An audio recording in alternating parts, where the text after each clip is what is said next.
Welcome to Fiery Nights, where the darkest stories unfold in the stillness of the night. Where are you listening from tonight? Are you safely curled up in your room or perhaps surrounded by the noise of others? Or maybe you find yourself in a quiet, haunting place alone with your thoughts and the whispers of something far more sinister. Wherever you are, I invite you to settle in. Tonight's tale will take you into the heart of darkness, a place where the line between the living and the dead is thin, and the silence is deafening. Story 1. The night was thick and suffocating, with the kind of silence that presses against your ears, making even the slightest sound seem unnaturally loud. Outside the window, the wind howled, but inside, the hotel room was cold, far colder than it should have been. The faint hum of an old ceiling fan stirred the stagnant air, its light flickering like the dying breath of an old man. The wallpaper, once a vibrant shade of crimson, had now dulled to an unhealthy shade of brown. Peeling in places, it clung to the walls like the remnants of a forgotten past. A dim light from the single bulb above cast long, distorted shadows that danced lazily across the cracked floorboards. The room seemed abandoned, untouched by human hands for years. A creaking sound echoed from the far corner of the room, where an old chair sat motionless in the gloom. The chair, with its frayed upholstery and wooden legs that had clearly seen better days, now seemed to be holding its breath. As the air grew colder, it became almost impossible to ignore the sensation that something was waiting. A sudden flicker of light overhead pulled attention back to the ceiling. The dim bulb sputtered twice before plunging the room into darkness. A breath caught in the throat as the door handle was reached for. But before it could be touched, a cold, clammy hand, dry as paper, brushed against the back of the neck. Turning quickly, nothing was there. But the room felt smaller, the air thicker. The wallpaper, peeling and yellowed, seemed to writhe with unseen life, its edges curling back as though the room was trying to tell something that wasn't meant to be understood. Suddenly, the mirror hanging on the far wall, the only reflective surface in the room, shifted.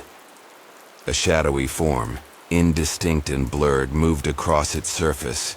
The figure was too tall, too thin, its limbs stretching unnaturally as it leaned closer toward the reflection. A sharp gasp escaped the lips, but when the mirror was faced, nothing was there. Nothing but a pale reflection staring back. Blinking, the face that stared back seemed different, as though it wasn't mine at all. A low, guttural sound filled the air. It wasn't human, too far from the realm of normalcy to be anything other than something beyond understanding, something that was never meant to be seen. The door. The faint outlines of a shadow moved across the cracks in the wood, as if something or someone was lurking just beyond it. A cold chill brushed the back of the neck. Something was in the room with me. The wallpaper cracked, the sound like bones snapping. The chill in the air grew colder, unbearable. Then, just as quickly as it had started, it stopped. The oppressive silence returned. A low scraping followed, coming from beneath the floorboards. Something was shifting, or someone. The air, thick with dread, seemed to close in, and then, from the deepest part of the room, the presence that had been watching, waiting. I wasn't alone. A creaking noise, louder now, echoed from the dark corner of the room where the bed stood. Slowly, the covers began to shift, uneven, unnatural. A shape was forming beneath the sheets. Tentatively, the hand reached forward. The air around was rippling with cold energy. Every inch of the body screamed to run, but the feet couldn't move. The figure, pale, almost translucent, rose from the bed, the faintest outline of a face staring back. Eyes that were nothing but hollow voids, lips pressed together in a silent scream. The door creaked behind, but no one looked. The hotel room grew colder, darker, as the figure moved closer, its form now fully visible in the flickering light. It was neither man nor woman, but something in between, something wrong. The room began to warp around it, the walls bending as though they were alive, closing in. The whispering returned, louder now. Voices that no human could ever understand filled the mind, growing more frantic with each passing second. The cold fingers were on the skin, crawling, pulling, dragging the living toward the bed, with one final, desperate scream, an attempt to break free. But the room swallowed whole, and then silence. The hotel room once again stood empty. Story 2. The air in the hotel room was stifling, thick with the smell of dust and something older, like forgotten memories that clung to the very walls. The curtains, once white, were now yellowed with age and hung limp, as if unwilling to move. The dim light from a single overhead bulb flickered intermittently, casting uneven shadows that stretched across the room like fingers, reaching out for something unseen. The bed was neatly made, its sheets pristine and undisturbed, but there was something unsettling about the room's stillness, as though it had been untouched for far too long, or worse, waiting for someone to return. The silence was oppressive, broken only by the faint ticking of an old clock on the nightstand, the sound echoing louder than it should. The walls were lined with faded wallpaper, the patterns barely visible beneath years of grime. As the eyes moved around the room, the corners seemed to blur and shift, as if the space was stretching or pulling away into some dimension not quite aligned with reality.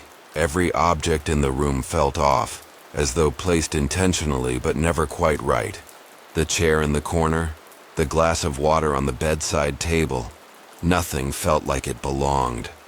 A low hum began to pulse, vibrating through the floorboards. At first it was barely audible, but it grew louder, deeper, as if something beneath the room was stirring. The sound seemed to wrap itself around the heart, squeezing it tighter with each passing second. The walls seemed to breathe, expanding and contracting in a slow, rhythmic pattern that mirrored the growing sense of dread. Suddenly, the air turned icy. A cold draft swept through the room, though there were no open windows, no vents. It was as though the room itself had exhaled a frigid sigh. The temperature dropped so suddenly that it felt like a sharp sting against the skin, leaving goosebumps in its wake. The sound of a door creaking open echoed from behind the walls, though no door had moved. And then, a soft, faint sound, the sound of something shifting, slowly at first, almost imperceptible, but then louder, as if the bed was being pressed down upon. The sheets began to rustle as if someone were beneath them, shifting their weight. Though the bed remained empty, the soft scraping noise came from beneath, as if something was crawling toward the edge of the mattress. The ticking of the clock grew louder, faster, almost frantic now, as though it too was aware of the growing terror.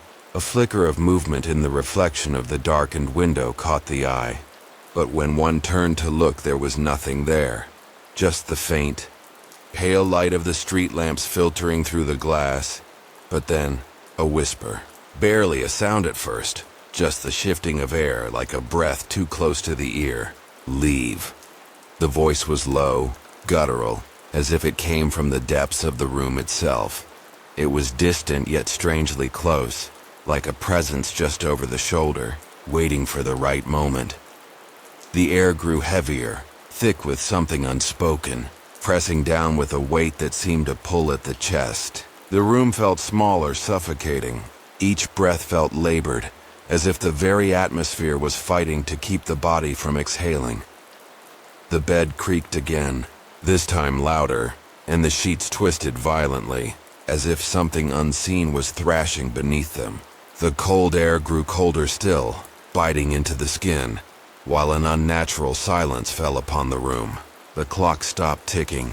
Everything seemed to still, as if the entire room was holding its breath. And then, with a sudden terrible snap, the lights went out. Darkness swallowed the room whole. The only sounds were the frantic pounding of a heart, the whispering breath of the wind, and something scraping softly against the walls. From the corner, a figure began to emerge, its outline barely visible in the blackness. It was tall, impossibly tall. its limbs elongated and moving in unnatural, jerky motions. The faintest shimmer of a pale, twisted face appeared in the darkness, eyes hollow and staring. Yet somehow unseeing, the figure came closer, its movements slow but relentless, like a predator closing in on its prey. The air grew thick with its presence, pressing down harder with each step it took. The sound of its footfalls was muffled, but the space between each was heavy, as though each step was dragging the weight of time itself. And then the whisper returned, louder now, clear as day. "You shouldn't have stayed." The figure stopped at the foot of the bed, its form now fully visible. The air around it twisted, thickening into a swirling mist that curled upward like smoke from an unseen fire. The room felt as though it was folding inward, like the very walls were closing in on you.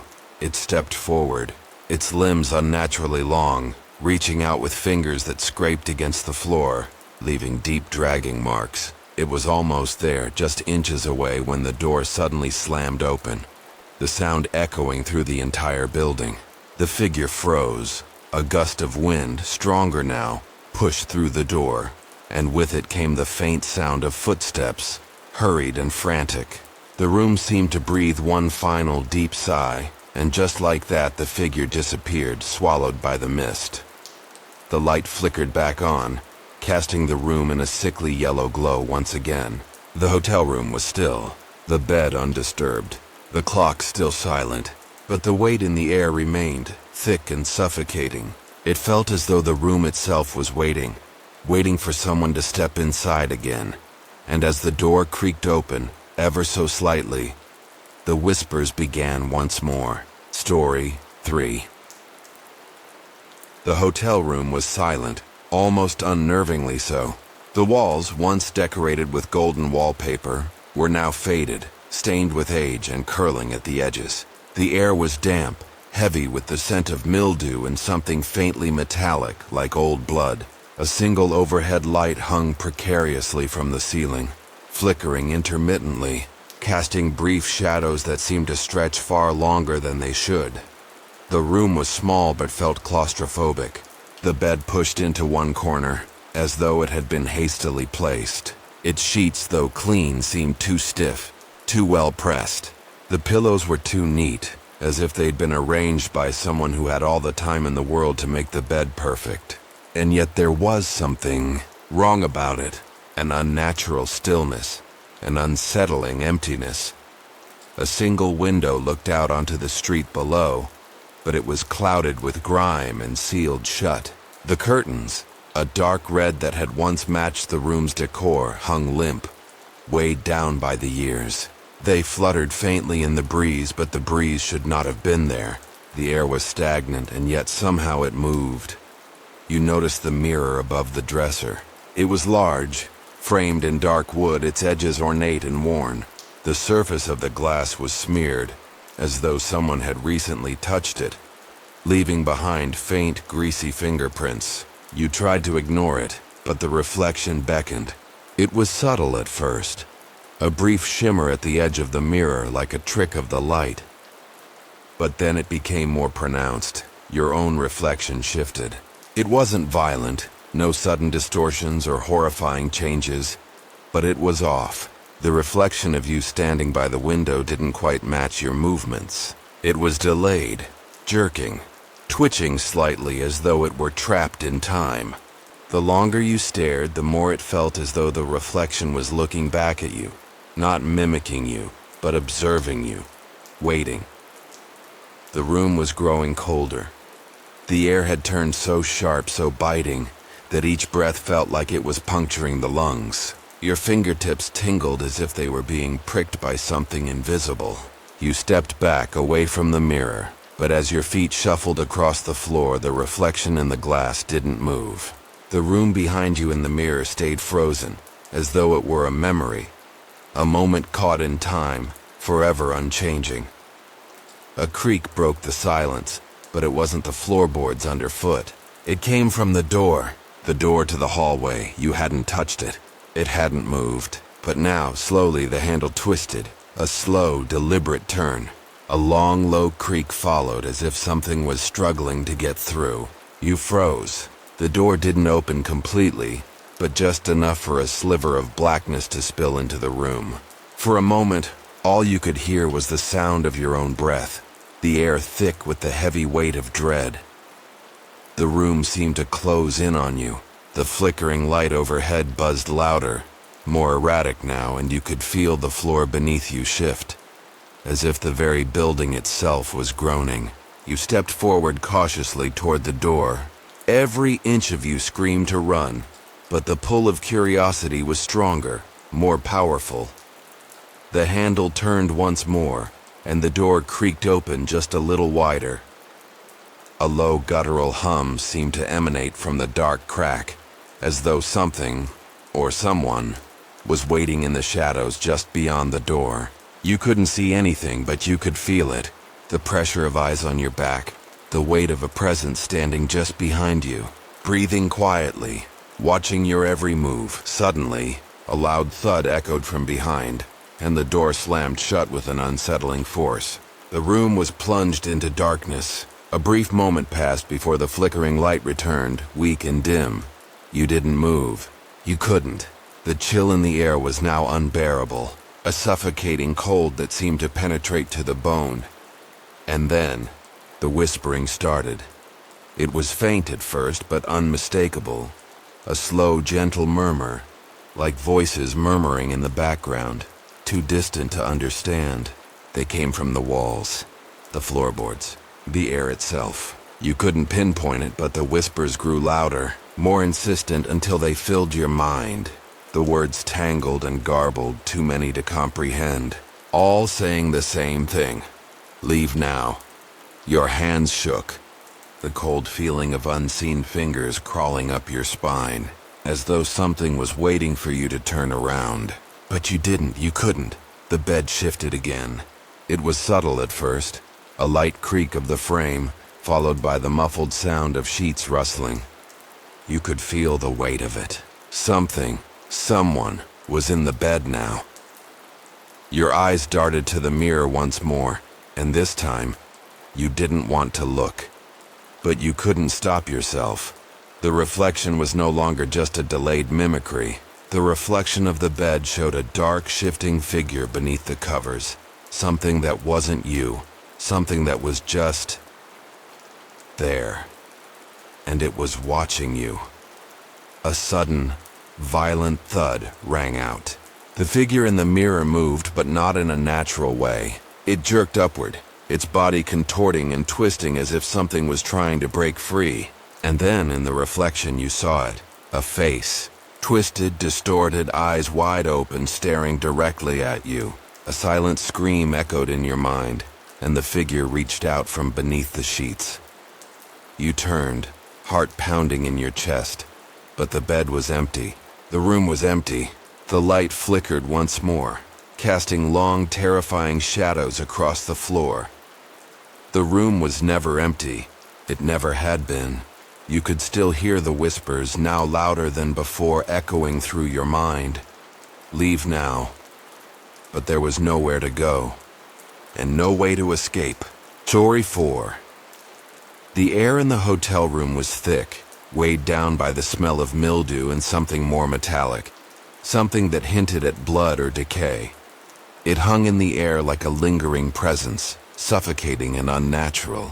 The walls, once painted a rich cream, now appeared stained and yellowed, with corners that held more shadows than they should have. The bed was old, the mattress sagging in the middle as though it had borne the weight of countless restless nights. A single flickering light hung from the ceiling, casting an eerie glow across the room. The light would blink in and out like a warning, like something trying to hold on to the last threads of life. The room felt like it was holding its breath, the silence so deep, so heavy, that it felt as though the room itself was watching, waiting for something. The window, coated in years of grime, was shut tight, but through the crack in the blinds, the moonlight fought to get through. It bathed the room in an eerie, pale glow, highlighting the dust motes floating lazily in the air.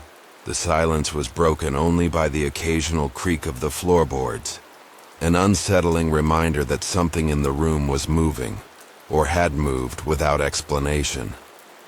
A sudden, sharp sound broke through the stillness, like the snap of a twig underfoot. It came from the corner of the room near the old wardrobe. A scraping sound, almost too quiet to be heard clearly, but unmistakably there, as if someone or something was dragging itself across the floor. The noise was slow at first, and then it grew louder, more frantic, like claws scraping against the wood. Your heart skipped a beat and you felt the hairs on the back of your neck rise. You couldn't see anything, but the sound seemed to be coming from inside the wardrobe. The scraping, the dragging, it was getting closer. You couldn't look away. You couldn't move. The air grew colder, the temperature dropping so suddenly that it took your breath away. You pulled your coat tighter around your shoulders, the chill biting through the fabric, sinking into your skin. The room was turning colder by the second, colder than it had any right to be. And then, just as quickly as it had begun, the noise stopped. The silence returned. But it was different this time. It wasn't the same stillness as before. It was oppressive, as though something had entered the room, something that was not supposed to be there. You could feel it in the way the air pressed against you, heavy and thick like the walls were closing in. The bed creaked, not in a natural way, but in a way that made your pulse race. The mattress shifted, as if something beneath it was moving. The room was full of life, unnatural life. Every breath you took seemed to fill the room with more of that oppressive atmosphere, heavier and heavier, until it felt like you couldn't breathe. You turned your head toward the wardrobe, still unable to move, unable to tear your eyes away from it. And that's when you saw it, a figure in the reflection. It wasn't yours. The figure was faint at first, like a shadow lurking in the edges of the mirror, but as you stared it became clearer, taller than you, its form a dark silhouette against the dim light. It stood motionless, its face obscured by shadows, but you could feel its eyes on you, watching. The air in the room seemed to constrict, squeezing tighter and tighter as the figure in the mirror began to move, slowly, deliberately. It reached its hand toward the edge of the mirror, and as it did, the temperature in the room plummeted. A sound, soft and wet, came from the corner. The scraping had returned, but now it was joined by another sound, a low guttural growl like something deep in the earth waiting to burst free. You couldn't breathe now, the air thick and suffocating. You couldn't look away from the figure. It had moved closer, its hand pressing against the glass, leaving behind a trail of condensation, as though it were desperate to get out. Then, in an instant, the mirror shattered. The room plunged into darkness. You stumbled backward, gasping, your heart racing in your chest as the light overhead flickered back on, just a dim, dying glow. But when you looked again, the figure in the mirror was gone. The room was empty, just as it had been, silent, and yet something was wrong. The wardrobe door was slightly ajar now.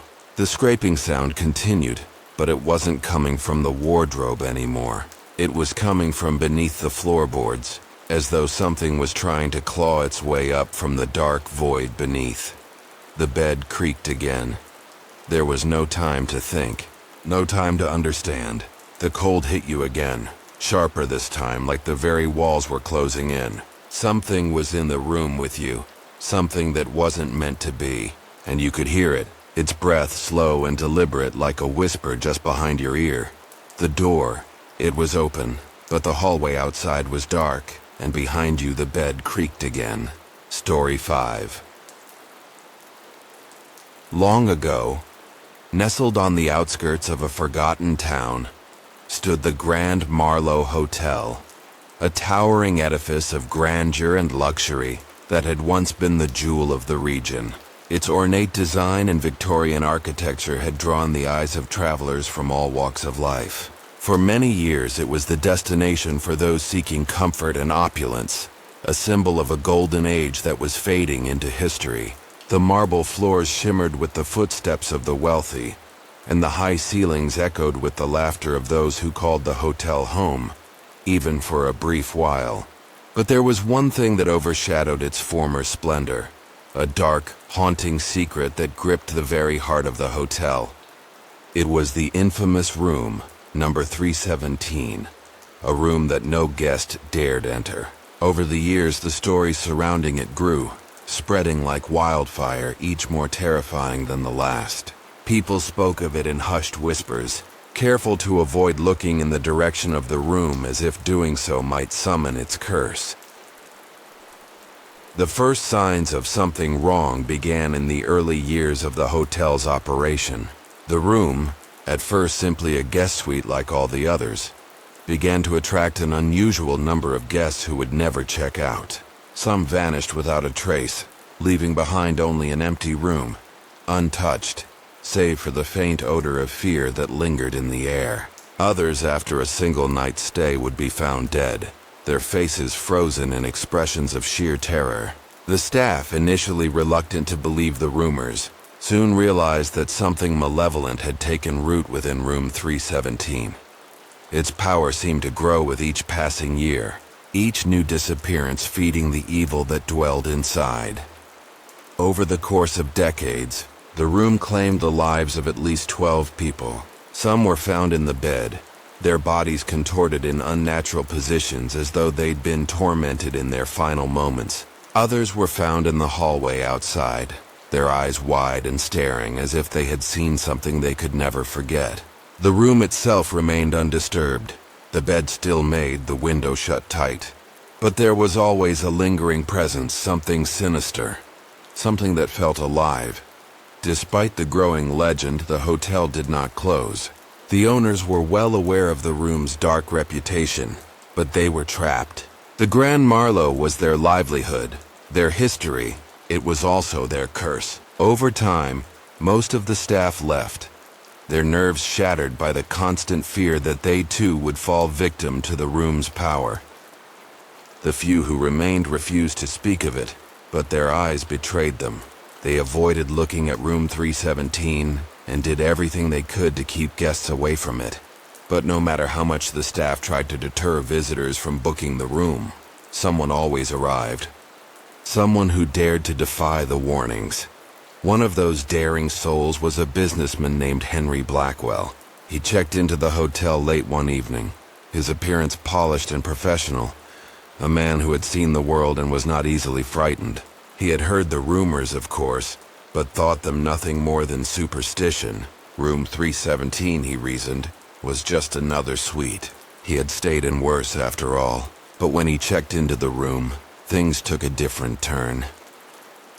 On the third night of his stay, the staff heard a loud, unexplainable noise coming from the room. It was a muffled sound at first, a distant thumping, followed by a sharp, agonized scream. When the bellboy went to investigate, he found the door locked, the lights flickering and an unholy silence pressing against the walls. After a long moment of hesitation, he forced the door open. Inside, the room was empty. Henry Blackwell had vanished without a trace. His luggage was still neatly arranged, his coat hanging by the door, his shoes placed carefully beside the bed. The only clue that remained was a single cryptic note scrawled hastily on the wall in an unfamiliar hand. The truth is beneath. The disappearance of Henry Blackwell marked the first of many to come. And as the years passed, the stories about room 317 grew darker. Visitors came and went, each with their own tale of terror. Some spoke of hearing whispers at night, soft, unintelligible murmurs that seemed to come from nowhere, growing louder as the night wore on. Others swore they saw shadows moving in the corners of the room, figures that seemed to come alive when the lights dimmed. The staff, once proud of their hotel, now trembled in fear. They spoke in hushed tones about the presence in the room, a presence that seemed to grow stronger with each new guest. But no one could explain it. No one could fathom what was happening within the room. No one, that is, until the late 1950s, when an ambitious historian named Dr. Evelyn Grant arrived at the Grand Marlowe Hotel, determined to uncover the truth. She had heard of the hotel's strange history, and unlike many of her peers, she was skeptical of the supernatural. Armed with research and logic, Dr. Grant believed that there must be a rational explanation behind the disappearances. The stories surrounding Room 317 were nothing more than the product of superstition, she reasoned, and it was her mission to uncover the truth. Dr. Grant began her investigation by combing through the hotel's records and local newspapers, examining old police reports and interviewing the surviving hotel staff. Her efforts led her to the discovery of an ancient legend, one that spoke of a cursed land, the very land upon which the Grand Marlowe Hotel was built. The land had once been a sacred burial ground for a forgotten tribe, long lost to history. The ritualistic ceremonies that had once been performed there were said to be dark and twisted, invoking forces beyond human comprehension. According to the legend, the spirits of the dead were trapped beneath the earth, unable to pass on. They had been disturbed when the hotel was built, and now, the restless souls of the departed had claimed Room 317 as their own. Determined to find the truth, Dr. Grant ventured into the hidden catacombs beneath the hotel. There, she uncovered an altar, ancient and covered in dust, its surface stained with what appeared to be dried blood. The symbols etched into the stone were those of the forgotten tribe, symbols of binding, symbols of sacrifice. Dr. Grant pieced together the truth. The spirits had not merely been disturbed, they had been summoned. The hotel had been built directly atop the sacred ground, and the room, number 317, was the portal through which the spirits of the dead could enter the realm of the living. Dr. Grant returned to Room 317 with this knowledge, hoping to perform a ritual to sever the bond between the spirits and the living world. She stood in the room, the oppressive darkness closing in around her, chanting the ancient words she had learned. The walls groaned in protest, the temperature dropping so suddenly that it felt as though the room itself was freezing, suffocating her. The room seemed to contract around her, the air thick with the presence of something malevolent, something hungry. And then, with a final deafening crack, the ground beneath her feet gave way. The walls seemed to close in on her, and in that instant, Dr. Grant vanished. Her body was never found. Room 317 remained, silent, waiting. The Grand Marlowe Hotel closed its doors not long after Dr. Grant's disappearance. The legend of Room 317 lived on, but the hotel was never again the thriving establishment it once was. Now only stories remain, whispers in the wind about the hotel that still stands empty and decrepit. No one dares to stay there. No one dares to enter Room 317. The room waits for the next soul to enter.